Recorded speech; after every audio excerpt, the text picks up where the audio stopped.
என் பேர் காயத்ரி, சொந்த ஊர் கடலூர். இப்போ நாங்க கீழக்கல்ல இருக்கோம். பாப்பாவுக்கு 9 மாசம் இருக்கும் போது சும்மா நார்மலா கோல்டு செக்அப்காக போனோம்.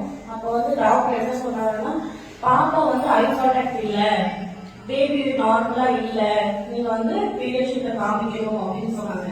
வீட்டுல போய் சொன்னதுக்கு அது 9 மாசம் குழந்தை தானே, அப்படிதான் ஐ கான்டாக்ட்னா மூஞ்சி பார்க்க மாட்டா, கண்ணு பார்த்து பேச மாட்டா, குழந்தை தனியாவே இருப்பா, பசிச்சு அழுக மாட்டா, தண்ணி காமிச்சு எதுவுமே கேட்க மாட்டா, நானா கொடுத்தா மட்டும்தான் சாப்பிடுவா, அப்படிதான் இருக்கா. நாங்க இது நார்மலா இருக்கு அப்படின்னு நினைச்சு நாங்களும் விட்டுட்டோம். அப்புறம் 1 வயசுலயே சொன்னாங்க, அப்போ கண்டுக்கல, சரி சின்ன குழந்தை அப்படிதான் இருக்கும் அப்படின்ற மாதிரி விட்டுட்டோம். 2 வயசு போகும்போது பாப்பாவுக்கு லைட்டா ஸ்கின்ல அலர்ஜி ஆச்சு. அதுக்காக போய் கேட்கும்போது டாக்டர் நீங்க இப்ப அலர்ஜிக்காக வந்திருக்கீங்க, அது 1 வாரத்துல சரியாயிடும், ஆனா உங்க குழந்தைக்கு வேற ஒரு ப்ராப்ளம் இருக்கு, அது உங்களுக்கு தெரியுதா அப்படின்னு கேட்டாங்க. இல்ல உங்களுக்கு பேபி நார்மலா தான் இருக்கா அப்படின்னு சொல்லிட்டு, உங்க குழந்தை இன்னும் பேசல, அவங்க ஆர்டிசம்னு சொல்லுவாங்க, அதாவது குழந்தை யூரின் வந்தாலும் மோஷன் வந்தாலும் பசிச்சாலும் எதுவுமே சொல்ல மாட்டாங்க, அவங்களுக்கு ஃபீலிங்ஸ் உணர்ச்சி இருக்காது.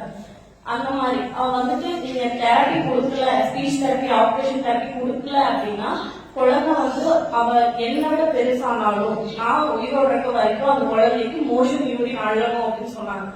என்னால நம்பவே முடியல. நான் வீட்டுல சொன்னேன், இப்படி சொல்றாங்க குழந்தைக்கு அப்படின்னு சொல்லும்போது நம்பல.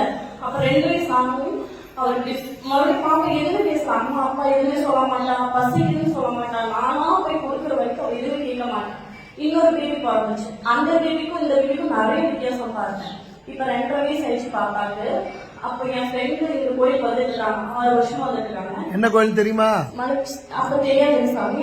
அந்த கோயில் பேர் என்ன? மனுஷன் நாகேஸ்வரி கோயிலுக்கு சொன்னான். அங்க வா, கண்டிப்பா பாப்பா சரியாயிடும் அப்படின்னு சொன்னான். இல்ல தெரப்பி கொடுத்தாதான் சரியாகும், என்ன பண்றது தெரியல, நீ நம்பி வாங்காயிடும், கண்டிப்பா உன் குழந்தை நார்மல் ஆயிடும் அப்படின்னு சொன்னான். வந்ததுக்கு சாமியை பார்த்தோம். சாமி குடும்பத்துல ஒரு சில பிரச்சனை இருக்குமா, நீ அம்மாவை சாந்திப்படுத்தணும், நீ நாகசிலையை வச்சு பூஜை பண்ணு, கண்டிப்பா உன் குழந்தை நல்லா ஆயிடும், நீ நம்பி பண்ணா மட்டும்தான் நல்லா ஆகும் அப்படின்னு சொன்னாரு. 40 நாள் பூஜை பண்ணும்போதே பாப்பா பேச ஆரம்பிச்சிட்டா. அம்மானு கூப்பிடுறாளா? இப்போ அம்மா அப்பா எல்லாமே சொல்ற, எல்லாமே படிக்கிற.